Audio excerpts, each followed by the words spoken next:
على رسوله الكريم أما بعد فأعوذ بالله من الشيطان الرجيم بسم الله الرحمن الرحيم وأمر أهلك بالصلاة واصطبر عليها عن ابن عمر رضي الله عنهما أنه سمعت النبي صلى الله عليه وسلم يقول كلكم راع وكلكم مسؤول عن رعيته রাহুল বুখারী।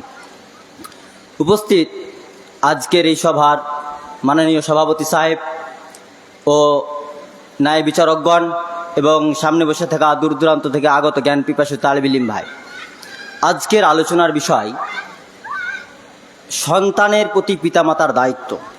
আমি ধন্যবাদ জানাই যেনারা এই বিষয়টিকে চয়ন করেছেন। অতীব মূল্যবান একটি বিষয়, যা বর্তমান প্রেক্ষাপটে এই বিষয়টি জানা একান্তই জরুরি, বিশেষ করে মা ও বাবাদের জন্য। তো আল্লাহ সুবহানাহু ওয়া তাআলা সন্তান মানব জাতির মধ্যে সৃষ্টি সেরা করে পাঠিয়েছেন এবং আল্লাহ সুবহানাহু ওয়া তাআলা এই পৃথিবীর বুকে মাতা পিতার কাছে সন্তান এক নিয়ামত এবং আমানত স্বরূপ পাঠিয়েছেন। আল্লাহ সুবহানাহু ওয়া তাআলা আমানত পাঠিয়েছেন এবং তারা আমানত রক্ষা করার দায়িত্ব একমাত্র মাতা এবং পিতার। আল্লাহ সুবহানাহু ওয়া তাআলা তার পবিত্র কালামুল্লাহতে সূরা আত-তাহরিম 66 নম্বর সূরা 6 নম্বর আয়াতে তিনি বলছেন, ইয়া আইয়ুহাল্লাযীনা আমানু, হে ঈমানদারগণ, কু আনফুসাকুম ওয়া আহলিকুম নারা, তুমি নিজে বাঁচো জাহান্নামের ভয়াবহ অগ্নি থেকে এবং তোমার পরিবার, আহলে ওয়াল, আত্মীয় স্বজন, এদের সকলকে তুমি জাহান্নামের ভয়াবহ আযাব থেকে, অগ্নি থেকে রক্ষা করো। আল্লাহ সুবহানাহু ওয়া তাআলা অন্যত্র তিনি আরো বলছেন, সূরা তাহা 20 নম্বর সূরার 132 নম্বর আয়াত, ওয়া আমুর আহলাকা বিস-সালাতি ওয়াসতাবির আলাইহা, তুমি আদেশ দাও নামাজের জন্য। আমর আহলাকা, তোমার পরিবার পরিজন, আহলে ওয়াল, সন্তান সন্ততি, এদেরকে আদেশ দাও বিস-সালাত, সালাতের জন্য, এবং তার উপর তুমি কি থাকো, অটল থাকো, অবিচল থাকো। তো সর্বপ্রথম পিতামাতার যেটি দায়িত্ব হবে, যা কর্তব্য হবে, তাওহীদ শিখা। একজন সন্তানকে যদি তাওহীদ আমি পরিপূর্ণ না করতে পারি, আল্লাহ সুবহানাহু ওয়া তাআলার যদি তাকে গুণাবলী না বোঝাতে পারি, না বলতে পারি, না শিক্ষা দিতে পারি, তাহলে আল্লাহ সুবহানাহু ওয়া তাআলা যা আমাদেরকে পাঠিয়েছেন তার আমানত খেয়ানত করা হবে। আল্লাহ রাসূল সাল্লাল্লাহু আলাইহি সাল্লাম হাদিসের পরিভাষায় সহিহ আল বুখারী 893 নম্বর হাদিসে তিনি উল্লেখ করছেন, আন ইবনে উমর রাদিয়াল্লাহু আনহুমা আন্নাহু আন-নবী সাল্লাল্লাহু আলাইহি সাল্লাম ইয়াকুল কুল্লুকুম রাঈন ওয়া কুল্লুকুম মাসউলুন আন রাইয়াতিহি। আল্লাহ রাসূল সাল্লাল্লাহু আলাইহি সাল্লাম হাদিসের পরিভাষায় তিনি বলছেন যে প্রত্যেক মানুষ দায়িত্বশীল। একজন পরিবারের দায়িত্বশীল কে? যিনি কর্তা, যিনি আমাদেরকে কি করেছেন, দুনিয়ার বুকে নিয়ে এসেছেন, অর্থাৎ আমার পিতা, আমার মাতা, আমার জন্মদাতা পিতা, আমার জন্মদাতা মাতা কি দায়িত্বশীল। এই দায়িত্ব সম্পর্কে আল্লাহ সুবহানাহু ওয়া তাআলা জিজ্ঞাসাবাদ করবেন কিয়ামতের দিনে। তা আল্লাহ রাসূল সাল্লাল্লাহু আলাইহি সাল্লাম হাদিসের পরিভাষায় তিনি অন্যত্র বলছেন, খায়রুকুম মান তাআল্লামাল কুরআন আল্লামা, ওই ব্যক্তি উত্তম যে ব্যক্তি কি করে, নিজে কোরআন শিক্ষা অর্জন করে এবং অপরকে কি করে, কোরআন শিক্ষা দেওয়ার চেষ্টা করে। আল্লাহ রাসূল সাল্লাল্লাহু আলাইহি সাল্লাম হাদিসের আরেক পরিভাষায় বলছেন, যে হাদিস পাওয়া যাবে সুনান ইবনে মাজাহ 224 নম্বর হাদিস। আল্লাহ রাসূল সাল্লাল্লাহু আলাইহি সাল্লাম বলছেন যে প্রত্যেক মুসলমান, অর্থাৎ প্রত্যেক মানুষের জন্য কি করা, তলাবুল ইলমি কুল্লু ফারিদাতিন আলা মুসলিমিন, প্রত্যেক মুসলমানের জন্য ইলম অর্জন করা ফরজ। তাহলে পিতামাতার দায়িত্ব হবে তাকে তাওহীদ শিখানো, পিতামাতার দায়িত্ব হবে তাকে কোরআন শিখানো, পিতামাতার দায়িত্ব হবে তাকে ধর্মীয় জ্ঞান দেওয়া। আল্লাহ সুবহানাহু ওয়া তাআলা তিনি আরেক জায়গায় অন্যত্র বলছেন, ইয়া বুনাইয়া লা তুশরিক বিল্লাহ ইন্নাশ শিরকা লাযুলমুন আযীম। কি বলছেন? লুকমান আলাইহিস সালাম তার পুত্রকে, তার বৎসকে উপদেশ দিচ্ছেন, বোঝাচ্ছেন। তাহলে আমাদেরকে পিতা থেকে শিক্ষা নিতে হবে আয়াত থেকে, কি যে হে আমার পুত্র সন্তান, আল্লাহ সুবহানাহু ওয়া তাআলা তুমি শরীক করিও না, আল্লাহ তাআলার সঙ্গে কি করো না, শরীক স্থাপন করিও না। ইন্নাশ শিরকা লাযুলমুন আযীম, নিশ্চয় শিরক হচ্ছে বড়ই অপরাধ, মারাত্মক গুনাহ, ভয়াবহ গুনাহ। তাহলে আমাদের পিতামাতার কর্তব্য হবে সর্বপ্রথম আমাদের সন্তানকে সুশিক্ষায় শিক্ষিত করা।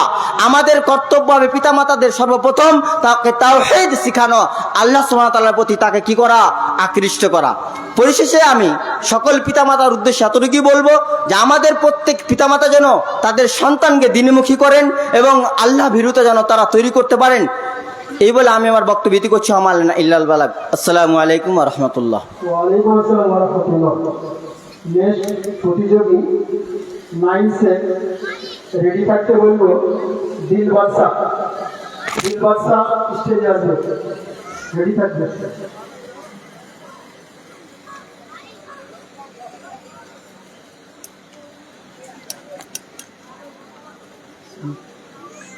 আসসালামু আলাইকুম রহমতুল্লাহি ওয়া বারাকাতুহু। الحمد لله وحده والصلاة والسلام على من لا نبي بعده أما بعد فأعوذ بالله من الشيطان الرجيم بسم الله الرحمن الرحيم إنما أموالكم وأولادكم فتنة সমস্ত প্রশংসা আল্লাহ তাআলার জন্য, যিনি আমাদেরকে সুস্থতার ন্যায় এখানে উপস্থিত হওয়ার তৌফিক দান করেছেন। তাই তিনার শুকরিয়ার্থে আমরা সকলে বলি আলহামদুলিল্লাহ। তারপরে পরেই দরুদ সালাম বর্ষিত হোক প্রিয় নবী মুহাম্মদ সাল্লাল্লাহু আলাইহি সাল্লামের প্রতি, আমিন। আল্লাহুম্মা সাল্লি আলাইহি আল্লাহুম্মা বারিক আলাইহি। যখন তার মা হারায় তখনই তার ইতিহাস লেখা শুরু হয়। আর আমাদের এটা দায়িত্ব, আমাদেরকে আমাদের সন্তানের প্রতি খেয়াল রাখতেই হবে, এটা ফরজ, এটা করতেই হবে আমাদেরকে। যেমনটি আল্লাহ সুবহানাহু ওয়া তাআলা বলছেন। বিচারক মণ্ডলীগণ, আজকে বিষয় হচ্ছে সন্তানের প্রতি পিতামাতার দায়িত্ব। সম্মানীয় উপস্থিতি, সন্তানের প্রতি পিতামাতার একাধিক দায়িত্ব রয়েছে। তার মধ্যে আমি কয়েকটি আপনাদের সামনে গুরুত্বপূর্ণ পয়েন্ট তুলে ধরার চেষ্টা করছি। সন্তানের প্রতি পিতামাতার দায়িত্ব সর্বপ্রথম হচ্ছে সন্তানের জন্য দোয়া করা। যখন সন্তান গর্ভে ধারণ হবে, যখন সন্তান গর্ভে আসবে, মায়ের গর্ভে যখন আসবে, তখন থেকে আল্লাহ পাক রব্বুল আলামিনের কাছে দোয়া করতে হবে। এটা হচ্ছে সন্তানের প্রতি পিতামাতার 1 নম্বর দায়িত্ব। কেননা আল্লাহ পাক রব্বুল আলামিন কুরআন মাজিদের মধ্যে বলছেন, রব্বি ইন্নী নাযারতু লাকা মা ফি বাতনি মুহাররারান। আল্লাহ পাক রব্বুল আলামিন বলছেন, তোমরা দোয়া করবে তোমাদের সন্তানের জন্য, হে আমার রব, আমার গর্ভে যে সন্তান রয়েছে, হে আমার রব, আমার গর্ভে যে সন্তান রয়েছে, আমি আপনার জন্য তার ব্যাপারে মানত করলাম যে তাকে মুক্ত করা হবে এবং কি করা হবে, তাকে মুক্ত করা হবে। সম্মানীয় উপস্থিতি, এই আয়াত থেকে প্রমাণিত হয়, এই আয়াত থেকে বোঝা যায় যে আল্লাহ পাক রব্বুল আলামিনের কাছে একজন সন্তানের জন্য দোয়া করতে হবে। এটা হচ্ছে পিতামাতার প্রতি দায়িত্ব, সেই সন্তানদের প্রতি পিতামাতার এটা দায়িত্ব। কেননা আল্লাহ রাসূল সাল্লাল্লাহু আলাইহি সাল্লাম একটি হাদিসের মধ্যে তিনি বলছেন যে পিতামাতার দোয়া এমন দোয়া যে দোয়া আল্লাহ পাক রব্বুল আলামিন কবুল করেন। এটা তিনি কখনো প্রত্যাখ্যান করেন না। 3 ধরনের দোয়া, সালাতু দুআতিন লা তুরাদ্দু, 3 ধরনের দোয়া আল্লাহ পাক রব্বুল আলামিন কখনো প্রত্যাখ্যান করেন না। তার মধ্যে হচ্ছে পিতামাতার দোয়া। পিতামাতার দোয়া, তার জন্য 1 নম্বর কর্তব্য হচ্ছে সন্তানদের জন্য পিতামাতাকে দোয়া করতে হবে। সম্মানীয় উপস্থিতি, এরপরে 2 নম্বর পয়েন্ট হচ্ছে ইসলামী শিক্ষা দেয়া। কেননা আল্লাহ রাসূল সাল্লাল্লাহু আলাইহি সাল্লাম বলেছেন, তলাবুল ইলমি ফারিদাতুন আলা কুল্লি মুসলিম। যখন সন্তান ভূমিষ্ঠ হয়ে দুনিয়ার বুকে আসবে, তখন সর্বপ্রথম কি করতে হবে, সন্তানকে শিক্ষা দিতে হবে, দ্বীনি শিক্ষা। যখন একজন সন্তান বুঝতে পারবে দুনিয়া সম্বন্ধে, তার সঙ্গে সঙ্গে তাকে যে সর্বপ্রথম শিক্ষা দিতে হবে, পিতামাতার দায়িত্ব, সেটা হচ্ছে ইসলামী শিক্ষা দেয়া। কেননা এটা প্রত্যেকটি মুসলিমদের জন্য আল্লাহ পাক রব্বুল আলামিন ফরজ করেছেন। সম্মানীয় উপস্থিতি, কাল কিয়ামতের দিন এই দায়িত্ব সম্বন্ধে জিজ্ঞাসা করা হবে। যে দায়িত্ব আল্লাহ পাক রব্বুল আলামিন দিয়েছেন একজন পিতামাতাকে, যে সন্তানদেরকে দিয়েছেন, সেই সন্তানদের দায়িত্ব পূরণ করতে হবে। কেননা না হলে এর জন্য কাল কিয়ামতের দিন জিজ্ঞাসাবাদ করা হবে। আল্লাহ রাসূল সাল্লাল্লাহু আলাইহি সাল্লাম বলেছেন, কুল্লুকুম রাঈন ওয়া কুল্লুকুম মাসউলুন আর রায়াতিহি। তোমরা প্রত্যেকই অভিভাবক এবং তোমাদের অধীনস্থদের ব্যাপারে জিজ্ঞাসিত হবে। তাই আমার সমস্ত বাবাজিদেরকে বলবো, যারা আমাদের সন্তানদেরকে লালন পালন করতে পারছি না, সঠিক শিক্ষা দিতে পারছি না, আমরা যেন তাদের সেই দায়িত্ব আমরা কি করতে পারি, পূরণ করতে পারি। হে আল্লাহ, তুমি আমাদের সকলকে তৌফিক দান করো, আমিন। আমি এখান থেকে বিষয়টি করলাম। আসসালামু আলাইকুম। ওয়ালাইকুম আসসালাম ওয়া রাহমাতুল্লাহ। নেক্সট প্রতিযোগী সামিউল সাদেক। রেডি থাকতে বলবো সামিল শেখ। السلام عليكم ورحمة الله وبركاته. حامدا ومصليا أما بعد فأعوذ بالله من الشيطان الرجيم. بسم الله الرحمن الرحيم. والذين هم لأماناتهم وعهدهم راعون. وقال النبي صلى الله عليه وسلم ما نحل والد ولدا من نحل أفضل من أدب حسن. وقال الشاعر মায়ের হাতে গড়বে মানুষ মা যদি সে সত্য হয়, মায়ের হাতে গড়বে মানুষ মা যদি সে সত্য হয়, মাই তো এ জগতের প্রকৃত বিশ্ববিদ্যালয়। শ্রদ্ধেয় সম্মানিত আজকের যোগ্যতম সভাপতি মহাশয়, বিজ্ঞ বিচারক মণ্ডলীগণ, জাতির মাথার মুকুট ওলামা একরাম, সামনে উপস্থিত ছাত্রবৃন্দ, আজকের এই প্রতিযোগিতায় যে বিষয়টি নিয়ে আলোকপাত করতে চলেছি সেটা হলো the duty of parents per child, অর্থাৎ সন্তান গঠনের পিতামাতার দায়িত্ব। সম্মানিত উপস্থিতি, শিশুরা হলো জাতির ভবিষ্যৎ, শিশুরা হলো জাতির ভবিষ্যৎ নির্মাতা, শিশুরা হলো জাতির মহামূল্যবান সম্পদ। যদি তাদেরকে সঠিকভাবে গঠন করা হয়, যদি তাদেরকে সঠিক পথে চালানো হয়, তাহলে তারা হবে জাতির ভবিষ্যৎ। সম্মানিত উপস্থিতি, শুধু তাই নয়, আর এই পরিকাঠামো আমাদেরকে সকলকে যেন চালাতে হবে। শিশুরা আগামী দিন প্রজন্মের যেন ভবিষ্যৎ, তাই আমাদের উচিত প্রত্যেকটা পিতামাতার এটা দায়িত্ব শৈশবকালীন প্রশিক্ষিত তাদের প্রশিক্ষণ প্রচেষ্টাভাবে তাদেরকে চালাতে হবে। কেননা এটা হচ্ছে বিরাট একটা সম্পদ। আল্লাহ পাক রব্বুল ইজ্জাত এটাকে মহা সম্পদ এবং আমানত দান করেছেন।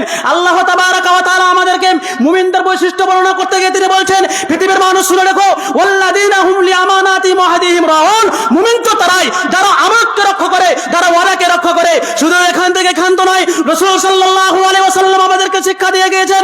আল্লাহ রাসূল সাল্লাল্লাহু আলাইহি ওয়াসাল্লাম বলেন, পিতা মাতার আখলাক চরিত্র অনেক সময় ছেলেদের উপরে যারা প্রভাব পড়ে। দলিল, আল্লাহ রাসূল সাল্লাল্লাহু আলাইহি ওয়াসাল্লাম বলেন, কুল্লু মাউলুদিন ইউলাদু আলাল ফিতরাতি ফাআবাহু ইউহাব্বিদানি আও ইউনাসসিরানি আও ইউমাজ্জিসানি।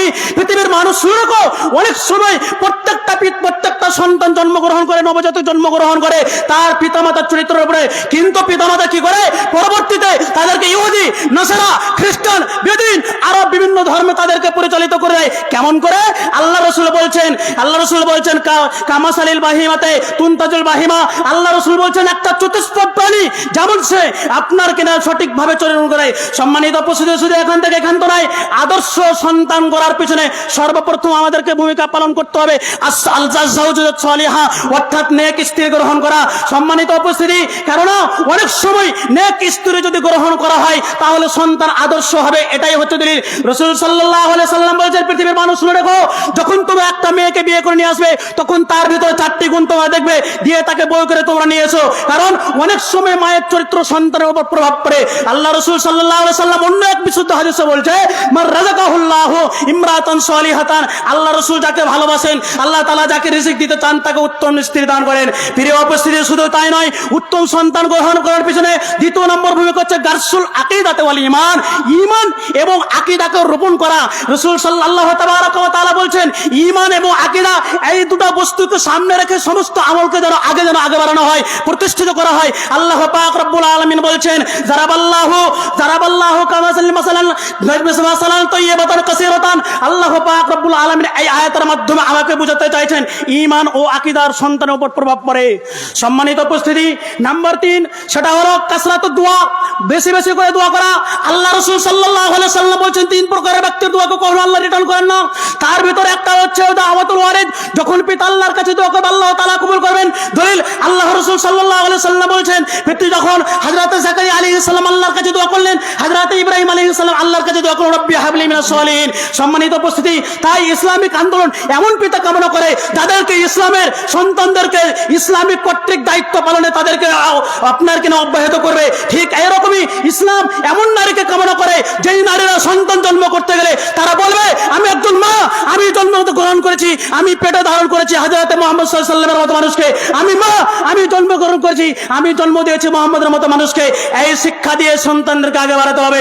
সম্মানিত উপস্থিতি, কারণ এই নারীর শিক্ষা গুরুত্ব অপরিসীম আছে। যতক্ষণ পর্যন্ত একটা মেয়ে শিক্ষিত না হবে, সন্তান শিক্ষিত হবে না। যেহেতু আমরা বিশ্বকবি শুনেছি, তোমরা একটা আমাকে মা দাও, শিক্ষিত মা দাও, আমি তোমাদের শিক্ষিত জান দেবো। ঠিক এইরকমই মায়ের শিক্ষা আগে হলে ছেলে শিখে মায়ের কোলে, মায়ের শিক্ষা আগে হলে ছেলে শিখে মায়ের কোলে। সম্মানিত উপস্থিতি, এখান থেকে আমার বক্তব্য শেষ করলাম। পরিশেষে আল্লাহর কাছে দোয়া করবো, আল্লাহ তুমি আমাদের সকলকে উত্তম সন্তান করে তোলার তৌফিক দান করো, বলেন আমিন। ওয়াসসালাম। ওয়ালাইকুম আসসালাম ওয়া রাহমাতুল্লাহ। নেক্সট প্রতিযোগী সামিন শেখ। রেডি থাকতে বলবো দেলোয়ার হোসেন। দেলোয়ার হোসেনকে রেডি থাকতে বলবো। السلام عليكم ورحمة الله وبركاته. نحمده ونصلي على رسوله الكريم. أما بعد فأعوذ بالله من الشيطان الرجيم. بسم الله الرحمن الرحيم. يا أيها الذين آمنوا قوا أنفسكم وأهليكم نارا. শ্রদ্ধেয় ও সম্মানিত আজকের এই সভার সভাপতি মহাশয় ও সম্মানিত বিচারক মণ্ডলী ও সম্মানিত বাইরে থেকে আগত শ্রোতাবৃন্দ, সকলকে জানাই আমার পক্ষ থেকে আন্তরিক শুভেচ্ছা।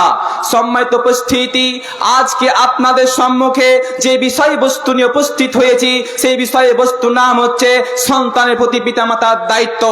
সন্তান এটি আল্লাহর পক্ষ থেকে শ্রেষ্ঠ নিয়ামত এবং আমানত। এই আমানত শুধুমাত্র ভরণ পোষণ দিয়ে দায়িত্ব করায় শেষ নয়, বরঞ্চ সন্তানকে উত্তম চরিত্র, শিষ্টাচার, শিক্ষা এবং দিনদারিতার মধ্যে গড়ে তোলাটাই হচ্ছে পিতামাতার আসল কর্তব্য এবং দায়িত্ব। সম্মানিত উপস্থিতি, আমরা জানো সর্বপ্রথম সন্তানের কি দায়িত্ব, কি আমাদের দায়িত্ব কি রয়েছে। সর্বপ্রথম সন্তানের জন্য একটি নেক মা নির্বাচন করা। কেননা কবি বলছেন, মাই একজন শিশুকে শ্রেষ্ঠ করে তুলতে পারে, শ্রেষ্ঠ মানুষ করে তুলতে পারে। ব্রাদার ইসলাম, আমরা এখন জানবো আল্লাহ রাসূল সাল্লাল্লাহু আলাইহি ওয়াসাল্লাম কি বলছেন। সন্তান যখন জন্মগ্রহণ করবে, আমাদের দায়িত্ব হচ্ছে সন্তানের কানে আল্লাহর ধ্বনি পৌঁছে দেওয়া, এবং যখন আরেকটু জন্ম নেওয়ার পর এবং তাকে তাহানিক করা। সন্তান যখন 7 দিনের দিন পৌঁছে যাবে, তার সুন্দর নাম রাখা এবং তারপর আকিকা করা এবং সন্তানের মাথা চুল কেটে সেই পরিমাণ সাদকা করা, যা মুহাম্মদ সাল্লাল্লাহু আলাইহি ওয়াসাল্লাম বলেছেন।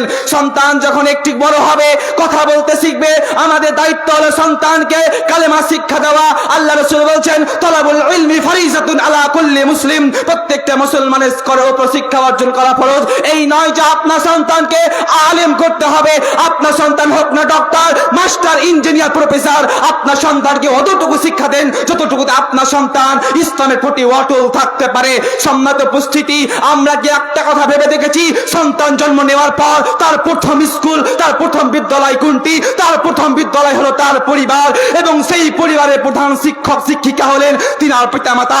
তাই আল্লাহ রাসূল পিতামাতাকে বলছেন, মুরু আওলাদাকুম বিসসালাহ ওয়া হুম আবনাউ সাবঈ সিনিন। তোমাদের সন্তানকে তোমরা সালাত শিক্ষা দাও যখন তার বয়স হবে 7, ওয়া হুম আজরিবুহুম আলাইহা। তাকে পিটিয়ে সালাত আদায় করাও যখন তার বয়স হবে 10। অত্র হাদিস দ্বারা বুঝতে পারলাম আমাদেরকে সন্তানকে সালাত শিক্ষা দিতে হবে, ইবাদতের ট্রেনিং দিতে হবে, যা মুহাম্মদ সাল্লাল্লাহু আলাইহি ওয়াসাল্লাম বলেছেন। তারপর সন্তান যখন বুঝতে শিখবে, আমাদের কর্তব্য হবে সন্তানকে আল্লাহর তাওহীদ শেখানো, আল্লাহর একত্ববাদের পরিচয় দেওয়া, এবং সন্তানকে শিরক থেকে আমাদেরকে বাঁচাতে হবে। লোকমান হাকিম কোন নবী ছিলেন না, তবুও তিনার কথা আল্লাহ কোরআনে কেন বললেন? তিনার উপদেশ এত সুন্দর ছিল, তিনি তিনার সন্তানকে বলছেন, ইয়া বুনাইয়া লা তুশরিক বিল্লাহ ইন্না শিরকা লাযুলমুন আযীম। হে আমার আদরের সন্তান, তোমরা আল্লাহর সাথে শিরক করো না, শিরক একটি বড় বড় মহা পাপ। সম্মানিত উপস্থিতি, আজকে আমাদের সমাজে আমাদের সন্তানকে শিক্ষা দিতে হবে। তাই আজকে আমাদের প্রথম কর্তব্য হবে, সমাজ যেভাবে ধ্বংস হয়েছে, আজকে কর্তব্য সন্তানের হাতে মোবাইল না দেওয়া।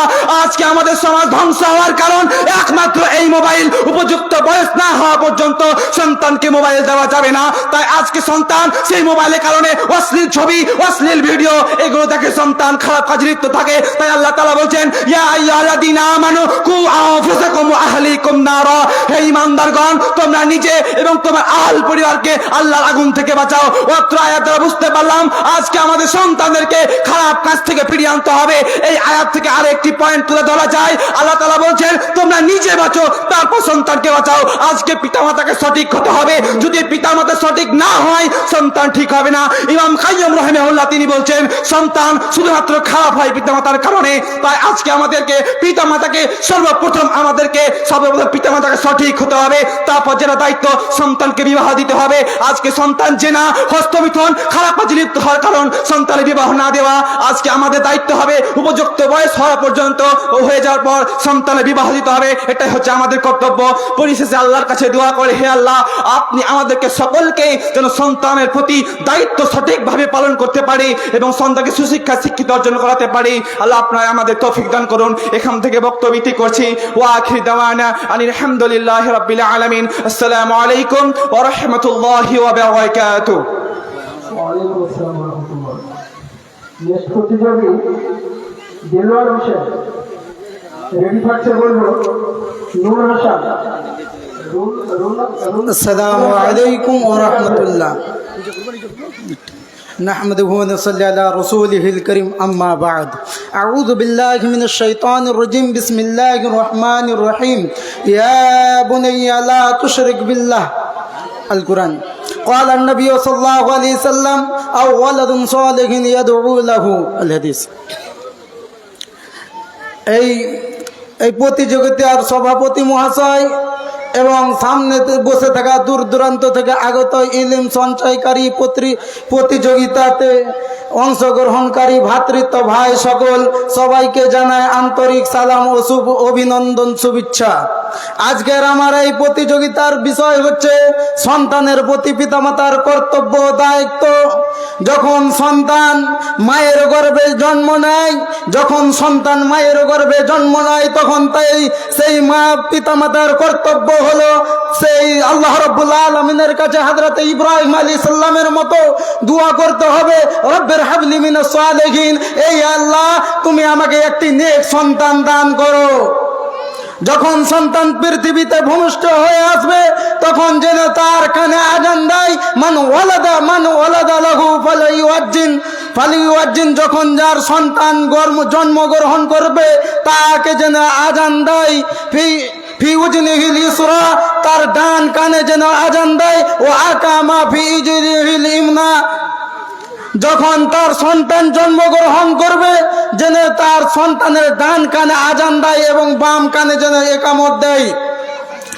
তারপরে যখন পৃথিবীতে তার সন্তানের বয়স যখন 7 দিন হবে তখন তার একটি সুন্দর গুণ অর্থভিত্তিক নাম রাখতে হবে এবং তার খাতনা আকিকা করতে হবে। 7 দিনে 7ম দিনে তার আকিকা করতে হবে। 7 দিনে যদি সম্ভব না হয় তাহলে তার 14 দিনের মধ্যে তার আকিকা করতে হবে। 14 দিনে যদি সম্ভব না হয় তাহলে তার 21 দিনের মধ্যে তাকে আকিকা করে দিতে হবে। যখন আপনার সন্তান বড় হতে আসবে আর এই নামাজ কায়েম করো ও আমরু বিল মারুফ, এবং ভালো কাজের আদেশ দাও, ও আনহা আনিল মুনকার, এবং মন্দ কাজ থেকে নিষেধ বাধা প্রদান করো। যখন আপনার সন্তান যদি আপনার কথা মতো না চলে, আর হাদিসের মধ্যে আল্লাহ নবী সাল্লাল্লাহু আলাইহি সাল্লাম বলছেন মুরু আওলাদুকুম বিসসালাহ, আপনার সন্তানের বয়স যখন 7 বছর হয়ে যাবে তখন আপনি আপনার সন্তানকে নামাজের আদেশ দেন, এবং যদি না শুনে আপনার কথা মতো যদি না চলে ওয়াজরুবুহুম আলাইহা, আর যখন আপনার সন্তানের বয়স যখন 10 বছর হয়ে যাবে যদি না শুনে তাহলে আপনি আপনার সন্তানকে মারুন। আল্লাহর নবী সাল্লাল্লাহু আলাইহি সাল্লাম বলছেন সন্তান হচ্ছে একটি পিতামাতার বহু মূল্যবান সম্পদ। এই সম্পদকে অনেকে পায় না, কেউ এই সন্তান থেকে এই নিয়ামত থেকে মাহরুম থাকে, বঞ্চিত থাকে। যেই পিতামাতা এই সন্তান পেয়েছিলেন, সেই পিতামাতা এই সন্তান পেয়েছে সেই জন্য তার সন্তানকে সুশিক্ষিত বানায়, আল্লাহর পথে ধাপিত করে। আল্লাহর নবী সাল্লাল্লাহু আলাইহি সাল্লাম বলছেন ইজা মাতাল ইনসান, যখন মানুষ মরে যায় ইনকাতা আনুহু, দুনিয়ার সমস্ত আমল বন্ধ হয়ে যায়, ইল্লা মিন সালাসাতিন, তিনটি আমল ব্যতীত। তার মধ্যে 3 নম্বরটি হচ্ছে আও ওয়ালাদিন সালিহিন ইয়াদউ লাহু, আপনার সন্তান যদি পৃথিবীতে আপনি ভালো সন্তান যদি রেখে যান, তাহলে আপনার সন্তান আপনার জন্য দোয়া করবে, আর সেই দোয়া কবর পর্যন্ত পৌঁছাতে থাকবে। পরিশেষে আল্লাহ রাব্বুল আলামিনের কাছে দোয়া করি, হে আল্লাহ, এই পৃথিবীর সমস্ত মাতা পিতাকে যেন একটি সন্তান, ভালো শিক্ষিত নম্র ভদ্র সন্তান যেন এই পৃথিবীতে রেখে যেতে পারে। আমি এখান থেকেই বক্তব্য ইতি করলাম। আসসালামু আলাইকুম ওয়া রাহমাতুল্লাহ। ওয়ালাইকুম আসসালাম ওয়া রাহমাতুল্লাহ।